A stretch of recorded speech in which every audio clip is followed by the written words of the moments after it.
Hi friends, నమస్తే అండి. ఈరోజు వచ్చేసి అలసందలతో అయితే రసం చేస్తున్నాను. అలసందలు ఉడికించి పక్కన పెట్టుకుంటాం కదా, వంచేస్తాం కదా వాటర్, అందులో అయితే చింతపండు వేసేసుకోవాలి. కొన్ని అలసందలు అయితే వేసుకోవాలి.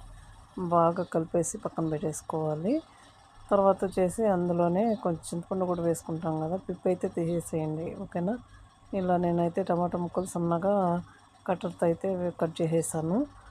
అలాగే ఇందులో ఎండుమిర్చి తుంచేసుకొని, జీలకర్ర, మిరియాలు, అలాగే తెల్లగడ్డ కచ్చపచ్చగా దంచేసుకొని, ఇంగువ కూడా వేసేసుకోవాలి. పసుపు కొంచెం కూడా యాడ్ చేసుకోవాలి.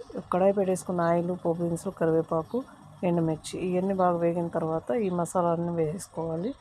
వేసుకొని బాగా కలిపేసుకొని కొద్దిసేపు వేయించుకొని టమాటా ముక్కలు అయితే వేసేసుకొని కొద్దిగా కలుపుకోవాలి. పచ్చివాసన పోయేంత వరకు కలిపేసి చింతపండు నీళ్ళలో వచ్చేసి ఈ కొత్తిమీర వేసేసుకోవడమే, అంతే ఫ్రెండ్స్. కొద్దిసేపు బుడగలు వచ్చిన తర్వాత అయితే ఆఫ్ చేసేసుకోవాలి, ఓకేనా. చాలా టేస్టీగా ఉంటుంది. Please subscribe my channel.